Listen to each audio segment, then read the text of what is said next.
Welcome to news 360 నేను విశ్వత. ఇక bulletin లో డీటెయిల్స్ చూస్తే లగచర్లలో కలెక్టర్ పై దాడి ఘటనలో కుట్ర చేశారనే ఆరోపణలు రావడంతో కొడంగల్ మాజీ ఎమ్మెల్యే పట్నం నరేందర్ రెడ్డిని పోలీసులు అరెస్ట్ చేశారు. హైదరాబాద్ ఫిలిం నగర్ లో ఆయనను అదుపులోకి తీసుకున్నారు. మరోవైపు కీలక సూత్రధారి బోగమోని సురేష్ కోసం పోలీసులు గాలిస్తున్నారు. అటు లగచర్లలో ఇటు కొడంగల్లో ఉద్రిక్త వాతావరణం నెలకొంది. పోలీసులు పీకెటింగ్ ఏర్పాటు చేసి పరిస్థితిని సమీక్షిస్తున్నారు. ఈ ఘటనలో ఇప్పటి వరకు 55 మందిని అదుపులోకి తీసుకుని పోలీసులు విచారిస్తున్నారు.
లగచర్లలో కలెక్టర్ పై దాడి ఘటనలో కుట్ర చేశారనే ఆరోపణలు రావడంతో కొడంగల్ మాజీ ఎమ్మెల్యే పట్నం నరేందర్ రెడ్డిని పోలీసులు అరెస్ట్ చేశారు.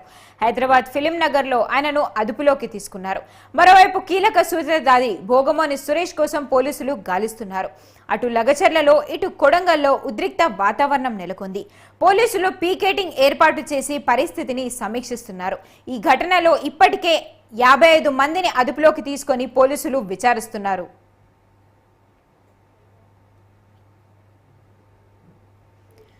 పట్నం నరేందర్ కు సంబంధించిన కాల్ డేటాను పరిశీలించిన పోలీసులు దాని ఆధారంగా ఆయనను అరెస్ట్ చేశారు.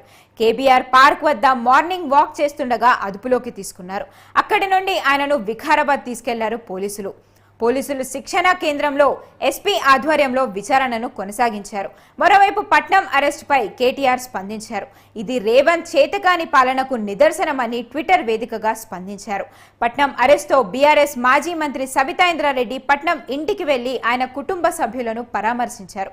ప్రజల తరపున మాట్లాడటమే నరేందర్ చేసిన తప్ప అంటూ ప్రభుత్వాన్ని సబితా ప్రశ్నించారు. ఆయన అరెస్టు అక్రమమన్న సబిత ఆయనను వెంటనే విడుదల చేయాలని డిమాండ్ చేశారు. పట్నం నరేందర్ ను పరిగి పోలీస్ స్టేషన్ కు తరలించిన పోలీసులు కాసేపట్లో కోర్టులో హాజరుపరిచే అవకాశం ఉంది.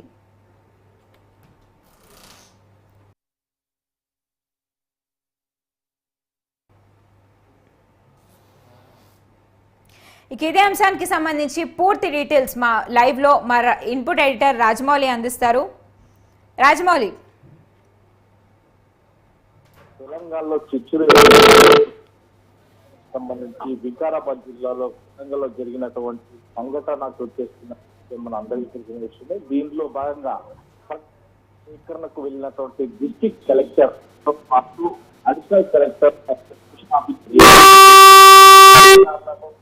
ఐపీఎస్ అధికారులను ముట్టడించిన నేపథ్యం ఉంది. అక్కడ ఒక్కసారిగా చేయి చేసుకోవడం, తర్వాత ఆ కలెక్టర్ బండి వెంటాడి ఆ బండి అద్దాలు పగలగొట్టడం ఇదంతా కూడా చూసాం. కానీ పోలీసులు ఈ ధృవీకరించిన నేపథ్యము ఉంది. ఏదైతే 48 మంది పైన కూడా కేసును నమోదు చేశారు, దాంట్లో విస్తురపోయే నిజాలు కూడా ఉన్నాయి. రిమాండ్ రిపోర్ట్లో మాత్రం కాకుండా ఎఫ్ఐఆర్లో కూడా ఉంది. ఏదైతే కొడంగల్ మాజీ ఎమ్మెల్యే పట్నం నరేందర్ రెడ్డితో పాటు సురేష్ అనే వ్యక్తి, ఈ ఇద్దరు సంభాషణ టెలిఫోన్ సంభాషణ ఆధారంగా, వీరి సిగ్నల్ ఆధారంగా టవర్ సర్క్యులేషన్లో అంటే తాను హైదరాబాద్లో మడికొండలో ఉంటున్నటువంటి సురేష్ ఒక్కసారిగా అక్కడికి ఎందుకు వెళ్ళాడు, 10 రోజుల నుంచి అక్కడ ఎందుకు ఉన్నాడు, వీరిద్దరి మాటల్లో ఎలాంటి సంభాషణ నడిచిందనేది మాత్రం స్పష్టంగా ఉంది. పట్నం నరేందర్ రెడ్డిని ఈరోజు ఉదయం ఏదైతే వేకువజామున తాను ఏదైతే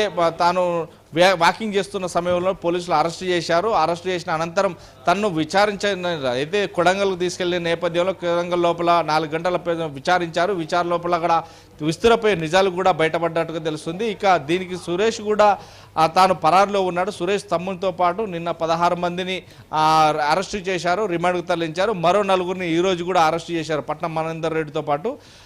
ఈ వ్యక్తుల లోపల ఎందుకంటే వీరిద్దరు అంటే సురేష్కు పట్నం నరేందర్ రెడ్డికి ఎలాంటి సంభాషణ జరిగింది, ఎలాంటి వాదోపవాదాలు జరగకుండా అసలు కలెక్టర్ల పైన దాడి చేయడానికి కారణాలు ఏంటి, అసలు వీళ్ళు వెళ్ళిన సందర్భం ఏంటి అంటే ఒక్కసారిగా దానికి ప్రజాపై సేకరణకు వచ్చిన అధికారులను గోబ్యాక్ అంటూ పంపించాలి తప్ప వారిపైన దాడి చేయడం కూడా. ఎందుకంటే నాయకులు వస్తుంటారు పోతుంటారు, కానీ అధికారులు మాత్రం ఏ నాయకులు వచ్చినా వారు లోపల ఈ తెలంగాణ రాష్ట్రంలో పనిచేయాల్సిన వ్యక్తులు అంటే ఒక డిస్టిక్ కలెక్టర్ను అంటే డిస్టిక్ మేజిస్ట్రేట్ పైన చేసుకోవడం, రాళ్ల దాడి చేయడం ఎంతవరకు సభ మొత్తం మీద తెలంగాణలో ఉన్న యావత్ ఎంప్లాయీస్ కూడా ఒక్కసారిగా ముందుకు వస్తున్నది. ఇదే నిదానంగా చూస్తే మాత్రం ఒక డిస్టిక్ కలెక్టర్ పైన చేసుకోవడం, రాళ్ల దాడి చేయడం ఇదంతా కూడా జీర్ణించుకునే సంభాషణ కాదు. ఎందుకంటే గతంలో కూడా ప్రజాపై సేకరణలు కావచ్చు, లేదంటే ఫ్యాక్టరీలు కావచ్చు, ఇలాంటివి కూడా బీఆర్ఎస్ పార్టీ తీసుకొచ్చింది. ప్రజాప్రాయ సేకరణ జరిగింది. అదే కాళేశ్వరంకు సంబంధించింది కావచ్చు, కాళేశ్వరం ఎత్తిపోదలకు సంబంధించింది కావచ్చు, కన్నెపల్లికి పంప్ హౌస్ కావచ్చు, ఇలాంటివి కూడా ప్రజాప్రసాద. కానీ ఎక్కడ కూడా రైతులు అనేవారు మాత్రం ఇట్లా దాడి చేయలేదు. కానీ మొత్తం మీద ఇది పగడ్బందీ దాడి చేయించారు. కానీ బీఆర్ఎస్ పార్టీ నాయకులు మాత్రమే దాడి చేయించారు. అందులో మాజీ ఎమ్మెల్యే పట్నం నరేందర్ రెడ్డి ఉన్నట్టుగా కూడా స్పష్టంగా అర్థమవుతుంది. ఇదే రిమాండ్ రిపోర్ట్లో కూడా రాయడం జరిగింది. ఆధారాలతో సహా కూడా పోలీసులు వాళ్ళు నిరూపిస్తున్నారు. ఇప్పుడు మాత్రం పట్నం నరేందర్ రెడ్డిని పరిగి పోలీస్ స్టేషన్కి తరలిస్తున్నారు. పరిగి పోలీస్ స్టేషన్ తరలించిన అనంతరం తన్ను ఆ హాస్పిటల్కి తీసుకెళ్ళి తను ఆరోగ్యరీత్యా పరిశీలన నిర్వహించిన అనంతరం అక్కడ నుండి ఏదైతే అక్కడ తీసుకెళ్లి కోర్టులో హాజరుపరుస్తున్నారు. ఆ కోర్టు హాజరుపరిచిన తర్వాత అతనికి రిమాండ్ ఏ విధంగా ఎన్ని రోజులు విధిస్తారని మాత్రం చూడాల్సిన పరిస్థితి ఏర్పడ్డది. దీంట్లో భాగంగా ఎందుకంటే 48 మంది పైన కేసులు నమోదు చేసిన పోలీసులు ఒక్కొక్కరినిగా అరెస్ట్ చేస్తున్నారు. చూసుకుంటే ఇప్పుడు కోర్టుకి అయితే తీసుకొని వెళ్ళారు. సో అక్కడ ఇప్పుడు భద్రత ఎలా ఉంది? ఇప్పుడు అక్కడికి ఆల్రెడీ జనాలు వస్తూ ఉన్నారు, అక్కడ పరిస్థితి ఎలా ఉంది?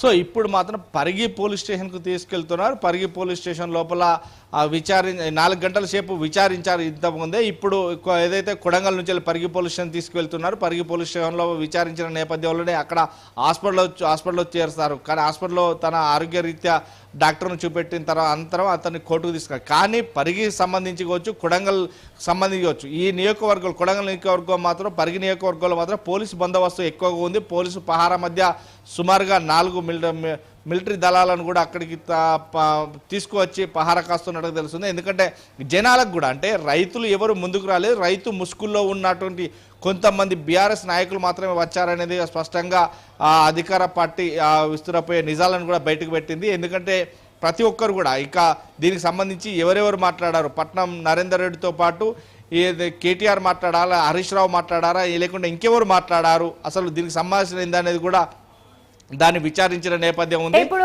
రాజమౌళి ఇప్పుడు ఒక అంశాన్ని చూసుకుంటే రైతులకు సంబంధించి వారి అభిప్రాయ సేకరణ మాత్రమే అక్కడ జరగాల్సి ఉంది. అయితే పోలీసులు మాత్రం రైతులకి ఇక్కడ ఎటువంటి అసౌకర్యం అనేది చూపించము అంటే రైతులకి ఎలాంటి ఏదనేది ఉండదని అంటున్నారు. సో ఇప్పుడు దీనికి సంబంధించి రైతుల నుండి ఎలాంటి స్పందన వస్తుంది? సో అక్కడ ఉన్నటువంటి రైతులు ఏదైతే వారందరూ కూడా ప్రజాపై సేకరణ అయితే మనం విజువల్స్లో కూడా చూసాం. కలెక్టరు బండి దిగి రాగానే నమస్కారాలతోటి మాత్రమే తీసుకువెళ్ళారు. కానీ అక్కడున్న కొంతమంది మాత్రమే కలెక్టర్ పైన దురుసుగా ప్రవర్తించి ఒక్కసారిగా గోబ్యాక్ అంటూ ముందుకు వచ్చారు. కలెక్టర్ గారు కూడా వెనకాలకు నడుస్తూ అడుగులు వేస్తున్న తరుణంలోనే ఒక్కసారిగా ఒక లేడీ కలెక్టర్ భుజం పైన కొట్టడం జరిగింది. ఒక్కసారిగా కంగుదిన్న కలెక్టర్ చూడడం జరిగింది. ఇటు చూసిన అనంతరం రాగానే ఇక్కడ ప్రజలందరూ కూడా తిరగబడుతున్నారు అనేది ఒక నినాదం తీసుకురావడం జరిగింది. కానీ అక్కడ ప్రజలు కాదు, మనం చూసాము ఏదైతే బండ్లు వెంబడి వెనుకకు దింపుకొని కలెక్టరు తర్వాత అడిషనల్ కలెక్టరు స్పెషల్ ఆఫీసర్ వీళ్ళందరూ వెళ్తున్న తరుణంలో మనం చూసాం సుమారుగా 5-6 మాత్రమే రాళ్ల దాడి చేయడం జరిగింది. కానీ ఇది అక్కడ ప్రజాప్రాయ సేకరణకు వెళ్తే ప్రజలు మాత్రం అడ్డం తిరగలేదు, కాకుండా ప్రజలను ఉషగొల్పి మాత్రం తీసుకురావడం జరిగింది అనేది అర్థమవుతుంది. ఎందుకంటే ప్రజలను రెచ్చగొట్టే విధంగా ఇక్కడికి ఫ్యాక్టరీలు వస్తాయి, లేకుంటే ఫార్మాసీలు వస్తాయి, ఇలాంటివి మాత్రం మనకు అవసరం లేదు అంటూ మాత్రమే 10 రోజుల నుంచి కూడా ఆ గ్రామాలలో శిష్ట వేసి వారిని ఉషగొల్పారు, తాళ్ళను మభ్యపెట్టినారు అనేది తెలుస్తుంది. కానీ ఇప్పటికి ప్రజలు మాత్రం ఏది వచ్చినా కానీ మాకు కూడు నీడ గుడ్డ అన్ని చూపెట్టగలిగే వ్యక్తులు ఉన్నారు. కానీ ప్రజాప్రాయ సేకరణ అంటే ప్రజాప్రాయ సేకరణ లోపల ప్రజలు వద్దనుకుంటే ఏ కంపెనీ కూడా అక్కడికి రాదు. కానీ ఇప్పటికి చెప్తున్నా అక్కడ లోకల్ ఎమ్మెల్యే కూడా ఇదంతా కూడా చూసిన అనంతరం ప్రజల వద్దకు వచ్చి మేము కూడా ప్రజల ముందుకే వచ్చాం, ప్రజలను ఆరాధిస్తున్నాం, ప్రజలతో మాట్లాడుతున్నాం అని కూడా ఇందాకే మాట్లాడడం జరిగింది.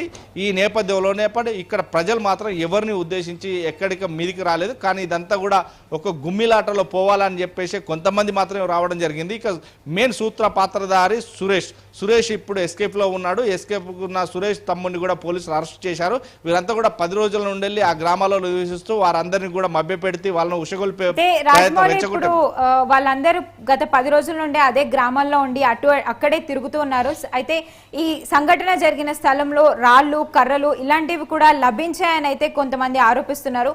సో ఇదంతా చూసుకుంటే ఇక్కడ పోలీసులు వైఫల్యం ఏమైనా ఉందని అనుకోవచ్చా?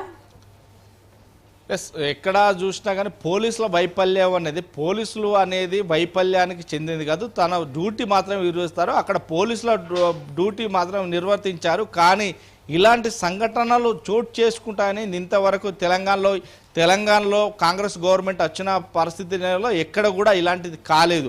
ఆ కాని సంఘటనలో పోలీసులు ఎవరు ఇప్పుడు నిఘా వర్గాలు ఉంటాయి, ఇంటెలిజెన్స్ వర్గాలు ఉంటాయి, కానీ అక్కడ ఎలాంటివి జరుగుతాయని. కానీ కొంతమేరకు మాత్రం పోలీసులకు ఈ సమాచారం అందలేదు. ఎందుకంటే జరిగే దాడుల్లో ఉషగొలుపుతారు ప్రజలను, ప్రజల రూపంలో వస్తారు ఇలాంటి వారు అనేది మాత్రం పోలీసులు కనిపెట్టలేకపోయారు. ఇక్కడ పోలీసుల వైఫల్యం కంటే మొత్తంగా జరిగినటువంటి ఒక 5-6 మాత్రమే అక్కడ కొంతమందిని ఉషగొల్పారు, రెచ్చగొట్టారని మాత్రం అర్థం చేసుకోవచ్చు. ఇక్కడ పోలీసులు మాత్రం స్పష్టంగా మొత్తం ప్రజాప్రాయ సేకరణ జరుగుతుంది. ఒక కలెక్టర్ అంటే డిస్టిక్ అడ్మినిస్ట్రేషన్కి సంబంధించినటువంటి డిస్టిక్ మేజిస్ట్రేట్ వస్తున్న నేపథ్యంలోనే ఈ నేపథ్యంలో ఎవరు కూడా ఏమనలేరు. కలెక్టర్ అంటే అందరూ గౌరవిస్తదగ్గ విషయాలు. ఎందుకంటే తెలంగాణలో ఇప్పటికీ కలెక్టర్ల పైన కావచ్చు, లేకుంటే అధికారుల పైన కావచ్చు, లేకుంటే ఎంఆర్ఓలు కావచ్చు, ఆర్డీఓలు కావచ్చు, ఎవరికి కూడా దాడి జరిగిన సంఘటనలు లేవు. ఈ నేపథ్యంలోనే ఈరోజు ఫస్ట్ టైం జరిగిన నేపథ్యం ఉంది. దాన్ని తెలంగాణ ప్రభుత్వం కూడా సీరియస్గా తీసుకుంది. తెలంగాణలో ఉన్న యావత్ ఉద్యోగస్తులు కూడా సీరియస్గా తీసుకున్న నేపథ్యం ఉంది. ఇక పోలీసులు మాత్రం ఎవరిని వదిలిపెట్టలేదని సాక్షాత్గా మినిస్టర్లు కూడా చెప్పడం జరిగింది. శ్రీధర్ బాబు,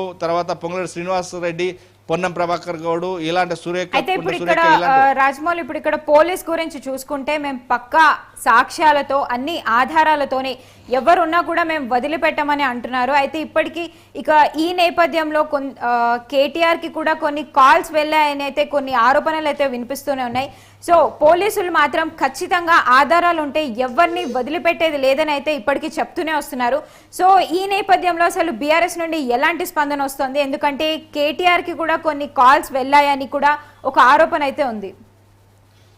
ఏదైతే మొత్తం మీద ఇప్పుడు మనం అనుకున్నట్టు సురేష్ అనే ప్రధాన ముద్దాయి, ప్రధాన నిందితుడు సురేష్కు సంబంధించి పట్నం నరేందర్ రెడ్డికి సంబంధించి సంభాషణ జరిగింది ఫోన్ ద్వారా అనేది మాత్రం పోలీసులు స్పష్టంగా అర్థం చేసుకున్నారు. టవర్ లొకేషన్తో పాటు ఆ మొత్తం మీద ఇంటెలిజెన్స్ వర్గాలు కూడా దీంట్లో పనిచేశాయని చెప్పచ్చు. ఇక పట్నం నరేందర్ రెడ్డి సుమారుగా పై వ్యక్తులతో ఎవరితో మాట్లాడనేది మాత్రం పోలీసులు తీసుకుంటున్నది.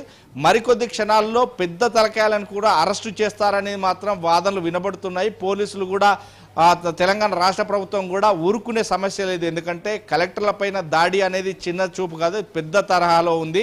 దీనికి కేంద్ర ప్రభుత్వం కూడా ఎవరిని కూడా ఉద్దేశించి ఎవరికి వత్తాసు పలకడానికి లేదు. ఎందుకంటే కేంద్ర ప్రభుత్వం ఆ అడుగుజాడల్లో ఇక్కడ ఉన్నటువంటి ఐపీఎస్లు ఐఏఎస్లు కూడా ఉంటారు. దానికి సంబంధించి కేంద్ర సర్వీస్ కాబట్టి దీనికి సంబంధించి మాత్రం కేంద్ర ప్రభుత్వం కూడా ఒక సీరియస్ వాదనలో ఉన్నట్టుగా తెలుస్తుంది. ఇప్పటికే బీజేపీ శ్రేణులు కూడా చెప్పారు, మొత్తం మీద ఐఏఎస్ ఐపీఎస్ అధికారులపై దాడులు అంటే మాత్రం ఇది గుండాయిజం కిందకి తీసుకుంటారు, రౌడిజం కింద తీసుకుంటారు. కాబట్టి వాళ్ళ మీద క్రిమినల్ కేసులే బుక్ అవుతాయన్నట్టు తెలుస్తుంది. ఈ నేపథ్యంలోనే పట్నం మహేందర్ రెడ్డి ఎవరితో మాట్లాడారు, ఏ పెద్ద తలకాయలు ఉందిలో కేటీఆర్, హరీష్ రావా, లేదంటే సంతోష్ రావా, లేదంటే దీనికి సంబంధించి కేసీఆర్ ఈ ఎవరితో మాట్లాడారనేది కూడా పోలీసులు ఆరా తీస్తున్నారు. ఈ నేపథ్యంలో ఒక్కొక్కరిని కూడా బయటికి తీస్తున్నామని చెప్తారు. ఈ సాక్ష్యాధారాలు కూడా అన్ని ముందుకు వచ్చిన తర్వాత, వారి చేతికి వచ్చిన తర్వాతనే తగు యాక్షన్ తీసుకుంటామన్నది తీస్తుంది. ఈ నేపథ్యంలోనే దానికి సంబంధించి ఎంత పెద్ద తలకాయాలైనా ఎవరినైనా ఎంత పెద్దవాళ్ళైనా కానీ చట్టం తాను చేసుకుపోతే చట్టానికి ఎవరు అతిథులు కాదు అనే దిశగా మాత్రం ప్రభుత్వం వెళ్తున్నట్టుగా మనకు తెలుస్తుంది. అయితే రాజ్మోహన్, ఇప్పుడు చూసుకుంటే A1 గా చేర్చిన సురేష్ ఎవరైతే ఉన్నారో ఆ వ్యక్తి ప్రస్తుతం ఇప్పుడు పరారీలో ఉన్నారు. సో ఈ మొత్తం సంఘటనకి సంబంధించి కేటీఆర్ ఇప్పటికే ఒక ప్రెస్ మీట్ అయితే పెట్టారు. సో ఈ నేపథ్యంలో ఈ సంఘటనకి సంబంధించి అందులో సురేష్ పరారీలో ఉండడంలో బీఆర్ఎస్ దీన్ని ఎలా సమర్థిస్తుంది? ఎస్, మనం చూస్తున్నాం కదా, A1 ముద్దాయిగా ఉన్నటువంటి సురేష్ ఇప్పుడు పరారులో ఉన్నాడు. సురేష్ ఒకవేళ దొరికితే తాను నోరు విప్పిస్తే ఎవరెవరు ముందుకు వస్తారా అనేది మాత్రం ఉంది, అందుకే పరారులో ఉన్నాడు. ఈ నేపథ్యంలో బీఆర్ఎస్ మాత్రం ఏదైతే మాజీ ఎమ్మెల్యే కొడంగల్ మాజీ ఉన్న వాళ్ళు ఉన్నారు, ప్రతి ఒక్కరిని క్వశ్చన్ చేసిన వాళ్ళు ఉన్నారు, లేకుంటే అడ్డుపడ్డ వాళ్ళు, కానీ వాళ్ళందరూ అరెస్ట్ చేయట్లేదే. ఎందుకు చేయట్లేదు అంటే వాళ్ళ దగ్గర ఆధారాలు ఉన్నాయి కాబట్టి ఆధారాల ప్రకారంగా నిందితుని మాత్రం అరెస్ట్ చేస్తారు. ఇదే నేపథ్యం లోపల ఒక సురేష్ మాత్రమే దొరకట్లేదు కాబట్టి సురేష్ దొరికిన తర్వాత మిగతా వారికి కూడా ఆధార్ ద్వారా కావచ్చు మమ్మల్ని అరెస్ట్ చేస్తారా, మా వ్యక్తులను అరెస్ట్ చేస్తారా అంటూ మాట్లాడుతున్నారనే మాత్రం ప్రభుత్వం సంబంధించినటువంటి వాదన, ఇప్పుడు కాంగ్రెస్ పార్టీలో ఉన్నటువంటి నాయకుల వాదన. ఇదంతా చూస్తే మాత్రం ఎవరెవరిని అరెస్ట్ చేస్తారు ఏంది అనేది మాత్రం ఈరోజు నైట్ వరకు మాత్రం క్లుప్తంగా వస్తుంది. కానీ సురేష్కు హిస్టరీ తీస్తే మాత్రం తన ఫోన్ కాల్ డాటా తీస్తే మాత్రం చాలా వరకు వస్తుంది. అట్లనే పట్నం నరేందర్ రెడ్డి కాల్ డాటా తీస్తే కూడా ఎవరెవరితో ఎప్పుడు మాట్లాడు, ఈ 10 రోజుల నుంచి ఎవరితో మాట్లాడారు, ఎవరితో మాట్లాడిన తర్వాత ఎలాంటి స్టెప్ తీసుకున్నారు అనేది మాత్రం స్పష్టంగా పోలీసుల దగ్గర రికార్డెడ్గా ఉన్నదని తెలుస్తుంది. ఈ నేపథ్యంలోనే ఇప్పటికీ ఈ ఛార్జ్షీట్ లోపల కావచ్చు, ఇదంటే ఎఫ్ఐఆర్ లోపల కావచ్చు 48 మంది నిందితులుగా చేర్చారు. 48 మందిలో కొంతవరకు అంటే నిన్న 16 మందిని, ఈరోజు 4గురిని అంటే 20 మందిని అరెస్ట్ చేశారు. ఇంకా 28 మందిని అరెస్ట్ చేయడానికి ఉంది. 28 మంది లోపల ఇంకా పెద్ద తలకాయలు ఎవరున్నారు అనేది మాత్రం మనం వెయిట్ చేయాల్సిన పరిస్థితి ఏర్పడ్డది. Anusha, right, thanks for the updates Rajamouli.